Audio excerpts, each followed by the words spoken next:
Shri Parashakti Vidyala CBSE Class 8th Standard Subject Mathematics. Good morning students. நாம் இப்போ பார்க்க போகிறது என்னன்னா try these sums. அதில் கொடுத்துருக்க சம்ஸுக்கு நம்ம இப்போ distributivity ப்ராப்பர்ட்டி யூஸ் பண்ணி நம்ம வேல்யூ கண்டுபிடிக்க போகிறோம். அதில் first one 7/5 into -3/12 plus 7/5 into 5/12. இப்போ இந்த கொடுத்துருக்குற ஃபார்மெட் என்ன ஃபார்மெட்டில் இருக்குது அப்படின்னு பார்க்கணுன்னா இந்த நம்பர்ஸ்க்கு ஒவ்வொரு நம்பர்ஸுக்கும் நம்ம ஒவ்வொரு வேரியபிள் நேம் கொடுத்து பார்ப்போம். இப்போ 7/5 இந்த ப்ராக்கெட்டில் 7/5 இருக்குது, இந்த மல்டிப்ளிகேஷன் ஃபேக்டில் 7/5. இப்போ இதுலேயும் 7/5 இருக்குது. அப்போ இது ரெண்டுக்கும் சேம் நேம் கொடுத்துக்கலாம். 7/5ங்கிறது ஈக்குவலாக இருக்கிறதுனால அதுக்கு இப்போ ஏ கொடுத்துட்டோம் அப்படின்னா இதுக்கும் ஏன்னு கொடுத்துக்கிடுவோம். இந்த 7/5 அப்போ இந்த 7/5க்கும் ஏன்னு கொடுத்துப்போம். தென் செகண்ட் ஒரு நம்பர் இருக்குது -3/12. இப்போ இதுக்கு பின்னு எடுத்துப்போம். Then third one number 5/12. அதை சின்னு வச்சிட்டோம் அப்படின்னா இது என்ன ஃபார்மெட்டில் இருக்குது பாருங்கள்.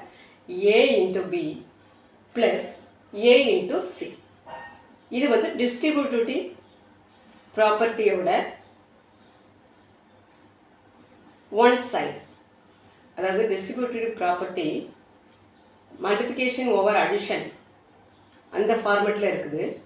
அதுவும் one side format is this.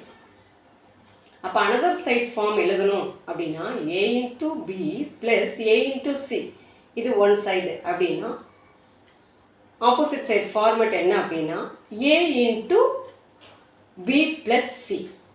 அப்போ இந்த நம்பர்ஸை யூஸ் பண்ணி ஏ இன்ட்டு பி ப்ளஸ் சி ஃபார்மெட்டுக்கு நம்ம இப்போ இந்த ப்ராப்ளத்தை எழுதலாம். இப்போ ஏ அப்படிங்கிறது 7/5 இன்ட்டு பிங்கிறது -3/12ன்னு எடுத்திருக்கோம், ப்ளஸ் சிங்கிறது 5/12. அப்போ டிஸ்ட்ரிபியூட்டிவிட்டி ப்ராப்பர்ட்டி ஃபார்மெட்டுக்கு நம்ம இப்போ எழுதிட்டோம். அப்போ இதுக்கு நம்ம இப்போது வேல்யூ கண்டுபிடிக்கலாம். ப்ராப்பர்ட்டி ஏன் யூஸ் பண்ணி நம்ம சம் சால்வ் பண்ணுறோம் அப்படின்னா ப்ராப்பர்ட்டி ஃபார்முலாஸ் ரூல்ஸ் அதெல்லாம் யூஸ் பண்ணும்போது நமக்கு ஆன்சர் கண்டுபிடிக்கிறது ஈஸியாக கண்டுபிடிச்சிடலாம். அதனால தான் இப்போ இங்கே டிஸ்ட்ரிபியூட்டிவ் ப்ராப்பர்ட்டி அதை யூஸ் பண்ணால் எப்படி ஆன்சர் ஈஸியாக கண்டுபிடிக்கலாம் அப்படிங்கிறதான் ரொம்ப சம்மில் பார்க்க போகிறோம். அப்போ இந்த format one side format is this, then another side format is this. அப்போ இதிலேருந்து இப்போ வேல்யூ எப்படி ஈஸியாக கண்டுபிடிக்கலான்னு பார்க்கலாம். Which is equal to 7/5 into இப்போ இந்த ஒன் ப்ராக்கெட்டில் 2 ரேஷனல் நம்பர்ஸ் இருக்குது, அதை சம் பண்ணணும். ப்ளஸ் இருக்கிறதுனால இப்போ சம் கண்டுபிடிக்கணும். இப்போ டினாமினேட்டர்ஸ் சேமாக இருக்கிறதுனால அதை அப்படியே எழுதிக்கலாம். நியூமரேட்டர்ஸை ஆட் பண்ணுறோம். -3 + 5. இந்த ஃபஸ்ட் ரேஷனல் நம்பரில் நியூமரேட்டர் -3 இருக்குது, செகண்ட் ரேஷனல் நம்பர் நியூமரேட்டரில் 5 இருக்கிறதுனால அதை அப்படி ஆட் பண்ணிடலாம். -3 + 5/12. Then we get 7/5 அப்படியே வச்சுக்கலாம். அதில் இந்த ப்ராக்கெட்டில் இருக்கிற இந்த ஃபார்மெட்டுக்கு மட்டும் ஃபஸ்ட்டு சிம்பிளிஃபை பண்ணி அதோட வேல்யூ நம்ம கண்டுபிடிக்கலாம். இந்த numerator -3 + 5. These two numbers 3 and 5 have the different signs. So now to find the difference of these two numbers, now to subtract 3 from 5, then we get 2. 3 5லேருந்து subtract பண்ணும்போது நமக்கு கிடைக்கிறது என்னென்னா 2. இந்த டினாமினேட்டர் 12. இப்போ இதில் 12 and 2க்கு நம்ம இப்போ எந்த காமன் டிவைசர் வச்சு டிவைட் பண்ணலாம் அப்படின்னா 2ஆல் டிவைட் பண்ணலாம். 1 2 is 2, 6 2 12. Then is equal to 7/5 into 1/6. Now to multiply these two rational numbers. Multiply ஈஸியாக பண்ணிடலாம். The numerators multiply பண்ணி அப்படியே நியூமரேட்டரில் எழுதலாம். 1 7 is 7. The denominators multiply பண்ணி denominatorல 5 6 30. That's all. நம்ம இப்போ கொடுத்துருக்க ஸ்டேட்மெண்ட்டோட வேல்யூ என்ன அப்படின்னா 7/30. ஆன்சரை கண்டுபிடிச்சாச்சு. Therefore the given sum equal to answer 7/13 எழுதிடலாம். 7/5 into -3/12 plus 7/5 into 5/12 equal to 7/30. Then second sum 9/16 into 4/12 plus 9/16 into -3/9. இப்போ இந்த ஃபார்மெட் தான் கொடுத்துருக்காங்க. இப்போ இதே டிஸ்ட்ரிபியூட்டிவ் ப்ராப்பர்ட்டி யூஸ் பண்ணி நம்ம வேல்யூ கண்டுபிடிக்கலாம். இந்த ஃபேக்டில் 9/16 இருக்குது. அதே மாதிரி இந்த ஃபேக்டார் ப்ராக்கெட்லேயும் 9/16 இருக்குது. அப்போ இது ஒவ்வொரு நம்பருக்கும் ஒவ்வொரு வேரியபிள் நேம் கொடுத்து பார்ப்போம். 9/16க்கு ஏன்னு கொடுத்துட்டோம் அப்படின்னா அப்போ இதுவும் ஏ தான். 4/12 பின்னு வச்சுட்டோம் அப்படின்னா -3/9 சின்னு வச்சுக்கலாம். இதில் -3/9 இருக்குது. இந்த ப்ராக்கெட்டுக்கு வெளியில் ப்ளஸ்ங்கிற சிம்பிள் இருக்குது. இப்போ இந்த மைனஸை வெளியில் கொண்டு வந்துட்டோம் அப்படின்னா அப்போ என்ன ஃபார்மெட்டில் இருக்குது? 9/16 இன்ட்டு 4/12 மைனஸ் 9/16 இன்ட்டு 3/9. இந்த மைனஸ் அப்படிங்க கொண்டு வந்துடலாம். ப்ளஸ் இன்ட்டு மைனஸ் இங்கே மைனஸ் ஆயிரும். அப்போ இன்டீரியர் இந்த ஃபேக்ட் வந்து பாசிட்டிவாக தான் இருக்கும். அப்போ இது ஏ பி, இது ஏ சின்னு எடுத்துட்டோம் அப்படின்னா ஏ into b minus A into C ஃபார்மில் இருக்குது. அப்போ இது distributive property under subtraction. So இப்போ அதோட ஆப்போசிட் சைடில் உள்ள நம்ம ஸ்டேட்மெண்ட் என்னன்னு பார்த்தோம் அப்படின்னா ஏ இன்ட்டு பி மைனஸ் சி. அப்போ ஏங்கிறதுக்கு 9/16 இன்ட்டு 4/12 ஏ பின்னு எடுத்துட்டோம் அப்படின்னா 4/12 மைனஸ் 3/9 சின்னு எடுத்துட்டோம் அப்படின்னா 3/9 a into b minus c ஃபார்முக்கு இப்போ எழுதிட்டோம். அப்போ இதோட distributive property under subtraction multiplication over subtraction. அந்த ஃபார்மேட் என்ன அப்படின்னா general form is a into b minus c equal to ab minus ac. இந்த ஃபார்மேட் தான் ரைட் ஹேண்ட் சைட் ஃபார்மேட் தான் நமக்கு கொடுத்துருக்காங்க. நம்ம இந்த ஃபார்மேட்டை இங்கே எழுதியிருக்கோம். ஒன் சைடு சம்மில் கொடுத்துருக்காங்க, நம்ம ஆப்போசிட் சைடை இங்கே எழுதிட்டோம். இப்போ இதிலேருந்து டைரெக்டாக நம்ம ஆன்சர் கண்டுபிடிச்சிடலாம். இட்ஸ் இஸ் ஈக்குவல் டு 9/16 அப்படியே எழுதிட்டு first of all you simplify the bracket. So into 4/12 simple ஃபார்மில் எழுதும்போது நமக்கு 1/3 கிடைக்குது. 1 4 is 4, 3 4 are 12. So we get 1/3 here. Then minus இப்போ 3 ஆல் டிவைட் பண்ணும்போது 1 3 is 3, 3 3 are 9. So here also 1/3 in this bracket. 1/3 minus 1/3. 1/3 minus 1/3. From that we get 0. Therefore this is equal to 9/16 into 0. Their answer is 0. 9/16 into 0 is 0. Therefore the given sum value is 0. 9/16 into 4/12 plus 9/16 into -3/9 is equal to 0. This is the answer.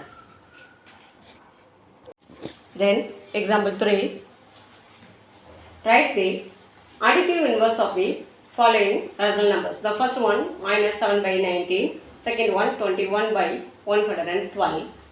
அதாவது இந்த example சம்மில் நமக்கு என்ன கொடுத்துருக்காங்க அப்படின்னா given 2 rational நம்பர்ஸ்க்கு நம்ம additive inverse எழுத சொல்லியிருக்காங்க. additive inverse அப்படின்னா என்னன்னு லாஸ்ட் கிளாஸில் பார்த்துருக்கோம். The additive inverse of the rational number is 0. எப்படி அப்படின்னா ஒரு நம்பரோட additive inverse எழுதி அதை சம் பண்ணோம் அப்படின்னா நமக்கு கிடைக்கிற ஆன்சர் 0. அப்படி வரும்போது அந்த 2 நம்பர்ஸ் சம் பண்ணுறதுக்கு எந்த நம்பர் 2 நம்பர்ஸ் எடுத்திருக்கோமோ அது ஒரு நம்பர் வந்து அனதர் நம்பருக்கு additive inverse-ஆக இருக்கும் அப்படிங்கிறத லாஸ்ட் கிளாஸில் பார்த்துருக்கோம். இப்போ சொல்யூஷன் பார்க்கலாம். இப்போ given number is -7/19 இதோட அடிட்டிவ் இன்வர்ஸ் என்ன அப்படின்னா அதோட இப்போ கொடுத்துருக்க நம்பர் வந்து நெகட்டிவ் நம்பராக இருந்தால் அதுக்கு opposite positive number. Positive number given number is a positive number அப்படின்னா அதோட நெகட்டிவ் நம்பர் தான் என்னவாக இருக்கும் அப்படின்னா அடிட்டிவ் இன்வர்ஸாக இருக்கும். therefore 7/19 is the additive inverse of the given number minus 7/19. Since additive inverse na என்னன்னு பார்த்தோம் 0 is the additive inverse. இப்போ செக் பண்ணோம் அப்படின்னா the given number is minus 7/19. அப்போ அதோட additive inverse என்ன எழுதியிருக்கோம் 7/19. அப்போ அதை சம் பண்ணும்போது நமக்கு என்ன கிடைக்குது அப்படின்னா 0. இப்போ ஒரு நம்பரையும் அதோட நெகட்டிவ் நம்பரையும் நம்ம ஆட் பண்ணும்போது நமக்கு ஆன்சர் 0 தான். therefore additive inverse எப்படி எழுதலாம் அப்படின்னா கொடுத்துருக்க நம்பர் என்ன நம்பரோ அந்த நம்பருக்கு அப்படியே ஆப்போசிட் நம்பர் என்னன்னு பார்த்து எழுதிட்டோம் அப்படின்னா அது additive inverse of the given number.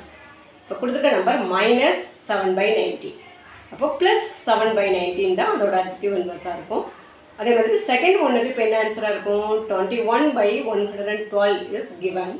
அப்போ இதுக்கு ஆப்போசிட் அடிட்டிவ் இன்வர்ஸ் என்னவாக இருக்கும் அப்படின்னா -21/, அதாவது நியூமரேட்டர் அண்ட் டினாமினேட்டர்ஸை சேஞ்ச் பண்ணக்கூடாது, அதோட சைனை மட்டும் சேஞ்ச் பண்ணி எழுதிட்டோம்னா that is additive inverse of the given number. So here the given number is 21/112 is a positive rational number. அப்போ இதோட நெகட்டிவ் ரேஷனல் நம்பர் தான் என்னவாக இருக்கும் இந்த நம்பரோட அடிட்டிவ் இன்வர்ஸாக இருக்கும். இப்போ இதுக்கு ஆன்சர் பார்க்கலாம். The additive inverse of 21/112 is -21/112. இதுக்கு சொல்யூஷன் பார்க்கலாம். The additive inverse of 21/112 is -21/112. Since ஏன் எப்படி எழுதுகிறோம் அப்படின்னா அந்த டூ நம்பர்ஸை சம் பண்ணும்போது நமக்கு ஆன்சர் 0 வரணும். That 0 is a additive inverse of rational numbers. Since 21/112 plus -21/112 is equal to 0. Then home assignment. Exercise 1.1. First sum. Write the additive inverse of each of the following rational numbers. The first one 2/8. Second one -5/9. Third one -6/-5. Then fourth one 2/-9. Second sum. Find the multiplicative inverse of the following numbers. The first one -13. Second one -13/19, third one 1/5, fourth one -5/8 into 3/7, fifth one -1 into -2/5, sixth one -1. அதாவது first சம்மில் எப்படி answer எழுதணும் அப்படின்னா last example some பார்த்தோம் அதே மாடலில் இதுக்கு answer எழுதிடலாம்.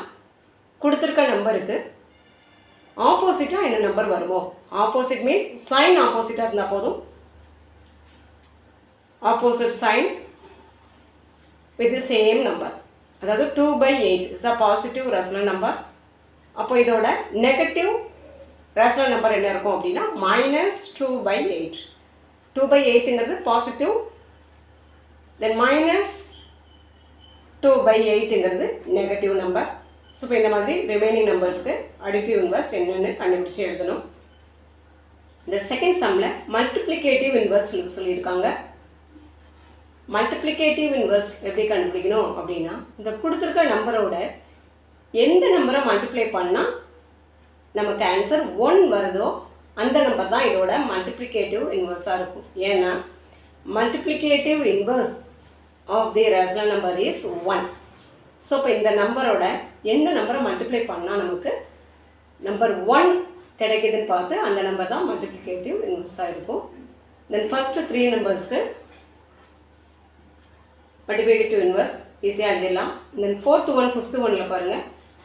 Here first of all to find the product of these 2 numbers, இந்த டூ ரேஷனல் நம்பர்ஸை ஃபஸ்ட்டு சிம்பிளிஃபை பண்ணி அதோட ப்ராடக்ட் என்னென்னு சிம்பிள் ஃபார்மில் எழுதிட்டு then to write the multiplicative inverse. அதே மாதிரி ஃபிஃப்த்து ஒன்றுக்கும் இந்த ஃபஸ்ட்டு ஒன் -1 இன்ட்டு -2/5. இது ரெண்டையும் மல்டிப்ளை பண்ணிவிட்டு இதோட சிம்பிள் ஃபார்ம் என்ன வருதோ அதுக்கு மல்டிப்ளிகேட்டிவ் இன்வர்ஸ் என்னென்னு எழுதணும். Then third sum, name the property under multiplication used in each of the following. அதாவது கீழே கொடுத்துருக்க ஒவ்வொரு ஃபேக்ட்ஸும் அண்டர் மல்டிப்ளிகேஷனில் தான் கொடுத்துருக்காங்க. அதுவும் என்ன ப்ராப்பர்ட்டி யூஸ் பண்ணி கொடுத்துருக்காங்க அப்படிங்கிறத நம்ம அதோட நேம் எழுத சொல்லியிருக்கு கொஸ்டினில். இந்த ஃபஸ்ட்டு ஃபேக்ட் என்ன கொடுத்துருக்காங்கன்னு பார்க்கலாம். -4/5 × 1 = 1 × -4/5 = -4/5. Then second one, -13/17 × -2/7 = -2/7 × -13/17. Third one, -19/29 × 29/-19 = 1. அதாவது இந்த ஃபஸ்ட் சம் பாருங்கள், இது எப்படி செய்யணும், எப்படி என்ன ப்ராப்பர்ட்டின்னு கண்டுபிடிக்கணும் அப்படின்னா -4/5 × 1 = 1 × -4/5.